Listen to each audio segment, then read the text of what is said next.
As many of you know, I like to be outdoors, and one of the things I have enjoyed doing is riding bike, especially on gravel roads or in winter time. And a friend of mine by the name of Ryan Haug and I have been doing this together for many years. Over those years, though, I've become more of a bike tourist, and Ryan has become a bike racer. Well, those 6 to 7 years ago, we thought it'd be kind of fun to come up with a name for the two of us. And if the group grew into more people, fine. If not, didn't make a big deal. But anyway, we came up with the name Gravel Grunts. What you're going to see in this video is Racer Ryan doing some great things or crazy things as part of, and some references to, being a gravel grunt. Even though the gravel grunts are all about biking, sometimes to get to the events, you have to do a little bit of traveling. And so tracking down Ryan Haug brings us to International Falls, Minnesota, the icebox of the nation, where tomorrow morning he's going to be on the trail with his fat bike going on the Arrowhead 135. So on the road again.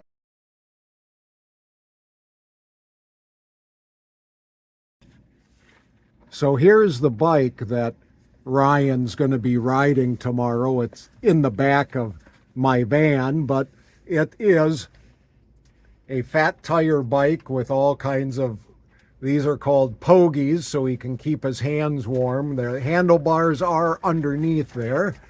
And then more gear that he needs that's mandatory in case of emergencies or if he needs to spend the night out in the cold.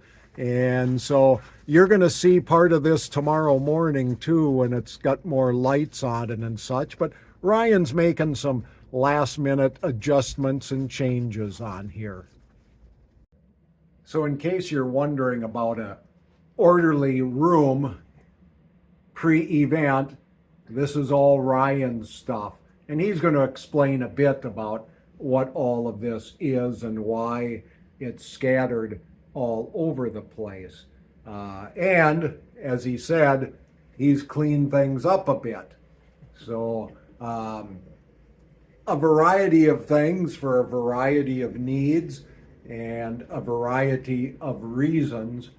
And soon we're going to have Ryan telling you about this stuff and about the craziness of why he's doing this. And starting temp tomorrow morning is supposed to be about -25. And finally, you get to meet the myth, the man, the legend, the other half of Gravel Grunts, Ryan Haug. So he's the one participating tomorrow, but I'm going to let him tell you a little background of his adventures into this whole sport of winter endurance riding. So basically, it was when I got into gravel biking, thanks to Tim, in 2014. I had my back surgery in 2013, was running, kind of gave that up, tried on and off, blah, blah, blah. Maybe I'd like to do some of it again, I don't know. But anyway, got into gravel biking thanks to Tim, and then he was doing these winter events, and I think I got my first fat bike, the 907, that spring of 2015 from Paramount Sports. And I signed up for Active Epica February 16. And that was, I think, the 160 kilometer or 100 miler. All right, so 16. So this is going to be 7 years of doing these winter things. Yes. And how many years have you been coming to International Falls to do the Arrowhead 135? So this will be my 6th time. Wow. 17, 18, 19, 20, and then 21 was canceled because of COVID, and then last year, and now this year. Yeah, and each time, Ryan reminded me, I come along to be his not only moral support, I don't do too well at spiritual support because he's out riding. You know, what are we going to do? But basically, Arrowhead 135 is a point to point. They start in International Falls, they end at Tower, Minnesota, at it's called Fortune Bay Casino. But then he's got to get back to International Falls. I try to tell him to ride his bike back. If he can ride 135 miles, he can turn around and come back. But I'm also there in case something happens. Say he can't make it due to maybe it's physical, maybe it's a huge mechanical break on his bike, whatever. But I'll let Ryan tell you a bit about what 135 miles are like up here in the ice box of America. Yeah, you're my bailout guy if needed. And he's never needed me yet. Not yet, but you never know. Because anything can happen. And it's not going to be this time. I hope not. So Arrowhead Trail, beautiful route.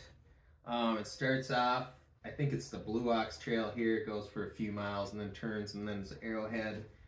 And as you get to the first checkpoint, it's not too hilly or anything. You get to Gateway Store, and then after that you get some rollers, and then after that you get into some steeper hills that you normally I walk up.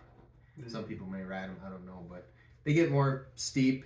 And as you work your way to the third checkpoint of this year, Embark, and after that it drops. There's another big climb, Wake 'em Up mountain, and then you go into like a low swampy area for the last 24 miles or so. And as far as you know, not that you carry a thermometer with you checking, but what's been the coldest area or the coldest temp that you've ridden in that at least you're aware of? I think that was 2018 when the projected low was -12. So kind of, okay, preparing for -12, and then hit the last checkpoint, and then after that, the temp dropped a lot. And I could really tell it dropped. I knew it dropped. I knew it was cold. And that was really cold, and luckily I had some warmer mitts with, and I had to get off the bike a few times to kind of stomp my feet, get the arms swinging. But I knew the finish line was close, so I just kept going. But I think, I heard various reports of -30, -35 on that section. That's cold. Yeah, and so you don't know. I think the temp tomorrow night's projected is 12 below. There you go. Who knows? Well, bring a thermometer with you, will you? Then we can have more accuracy. One final question in this little segment. What do you think about, because most of the time Ryan's out there, I don't know, what did you say, anywhere from 17 to maybe 22 hours? Is that kind of your range in there to go 135 miles? What do you think about during all that time? Because you don't take you're not listening to music no, I don't or listen to podcasts or any of that. What goes through your mind for all those hours? Or what do you try to think about that keeps you going? Oh, that's a good question. Usually thinking about future events or something, or just times you need to focus on the event you're in, and just try to soak in some scenery, enjoy that. That's what for these last events I've been doing. So what happens though at night when the scenery is kind of gone and you've got the headlamp and your bike light? Then what I don't know. What do you think about in the darkness? Anything different? No, just try to keep going because you're obviously going to have some low points and high points, and just try to keep pushing on. And I mean, eventually you'll get there if you keep moving. Yeah, okay. Well, Ryan's going to give us here in a little bit a little talk about, you saw some of his gear, but I want him to explain that a little bit for you, just for the sake of interest of what do you do with all this stuff. All right, now Ryan's going to give you a bit of a rundown of what kind of gear or what kind of stuff do you put on for all of these hours out in extreme cold. So Ryan, tell us what you're going to wear tomorrow. Well, for the temps tomorrow, because I got out and rode this morning, which is going to be comparable to this morning, I'm just going to start with a short sleeve merino wool t-shirt. And then for layering, I have a vest here, and then this jacket over the top of that, basically a shell, has a little insulation, very nice coat. And on my bottom half, I'll have some bike shorts, some merino wool long underwear, and then like a shell pant to block some of the wind. It's got some vents to dump some heat. And then an assortment of gloves I'll be carrying with. Inside the pogies, I'll be wearing a liner glove. Ooh, those are bright. Yes, so I don't lose We'll them. find you in case I've got to bail you out in the middle of the night, I'll know where you're Exactly, and if I lose them, I can see them easier. And I have some various mitts for different, in case I need to do something or whatever. And some different, probably a couple different pairs of socks. I may start with a lighter pair of socks, have a heavier pair with, just in case. I have my tail lights, tracker, some headlamps, basically goggles, which I found out this morning. I just started out with some sunglasses. It was a little cool, and basically riding the bike with, creating your own wind chill. It's getting a little cold, so I turned around just a half mile up, came back, got some goggles. This bag here will basically come with me. It has a couple more jacket options, some more extra, a different heavier hat, some warmer mitts just in case. This year I'm running these boots. I'm not running a clipless pedal system. For that Iditarod, I want something that's comfortable to walk in case I have to push my bike for miles upon miles. So these are some Baffin boots, kind of a heavy snow boot. Not too heavy weight-wise, though. They're not that bad. And they're supposed to keep your feet warm to what temperature? No, marketing temperature. What do they tell you when they sell you these? Yeah, I don't know. It's like 100 below, which I find not my feet. So, but yeah, they're a good boot though. I have a little flex to them, so you can get a little bend and stuff to keep your feet. I think they keep my feet warmer. So people, when you think about this, and you're going to see pictures tomorrow when I do some more of the start and everything. This is not just getting on your bike and going for a ride. There is all kinds of specific gear. And you saw the video earlier of the bike loaded up, that different mechanisms to carry stuff. And you're always, at least in this thing, you gotta know what you're doing in case emergencies, because if Ryan needs to bail out, I may not get there. Depending on where he is. If he's at a point, there's only certain points that I can access. He would have to wait for a snowmobile to come and get him and bring him to one of the access points where I can get him. So anyway, that's part of the reason for all this gear. So you're going to see more here in a little bit, but that's all going to be tomorrow morning, Monday, the 30th of January, the start of the Arrowhead 135. So Ryan, thank you. Here's part of the beginnings of Arrowhead at the starting point, all the blinky lights, the different modes, sleds, bikes, skis. We have all sorts of stuff going on here.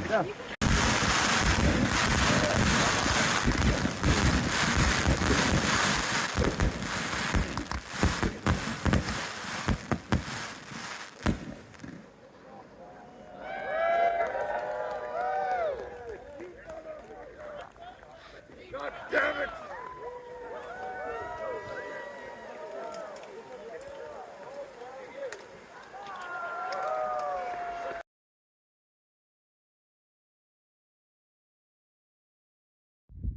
And here comes Ryan Haug at about mile 71 of 135 miles. He's looking good. He's looking cold. I don't know. We're going to get a little better capture of his mask. And way to go there, Ryan Haug. Woohoo!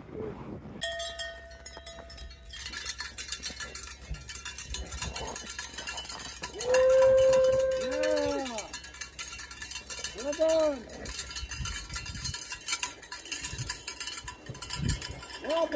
done.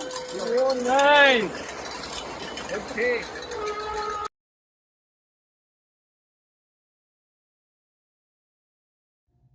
The last bit of video you saw was Ryan coming across the finish line last night. And so now Ryan's had an hour's sleep. I don't know. He doesn't sleep well after these things. He's going to give you a bit of a recap of some of the highlights of his 135-mile ride. It was cold. Cold?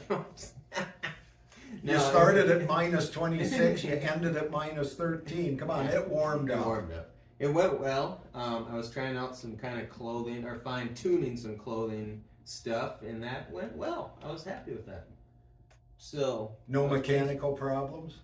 nope. The only real snafu I had was I lost my handlebar light, and I looked down and it was gone. I know I had it at like mile 76 and I was at mile 85, and I thought, well, but I carried 2 headlamps and I had another bar light, so I was covered, and that's why I carried backups. Yeah, you got to be prepared for the whatever happens. Yep, exactly. Plan ahead. Yep, and Ryan's got the other, this was, and you may think this is kind of stupid, but this was kind of a training ride, because in about a month, Ryan's going to be somewhere else for probably the biggest ride of your life. Yes, definitely. So that's why I wanted to try to fine tune some gear. This was cold, but not Alaskan cold. So where are you going to be? I did a rod trail outside of Anchorage, starting and ending, hopefully, in the village of McGrath. 350 miles of Alaskan wilderness. Yes. With checkpoints like every 50 miles or so. Yeah, 40 and 50. And so the reason for this video, not only to introduce Ryan, but this may be the last time you ever see him, because he may get lost in the Alaskan wilderness, and just somebody will find him in the spring. Yeah, No, or right? maybe I'll start a new life there. Yeah, maybe it'll be so pretty you won't come back. Tasha will wonder, what did happen? Yeah, where'd he go? What happened to him? Anyway, thank you for watching once again. Thank you, Ryan, Thank for you, Tim. another fun time of Arrowhead 135. If you're in the area on Sunday, February 19th from 3 to 5 p.m., Paramount Sports in Fargo is hosting a North to Alaska party for Ryan Haug, and you're certainly invited to attend. Also, this will be my only video in February. Again, on March 5th, I will post another one. And as always, thank you for watching.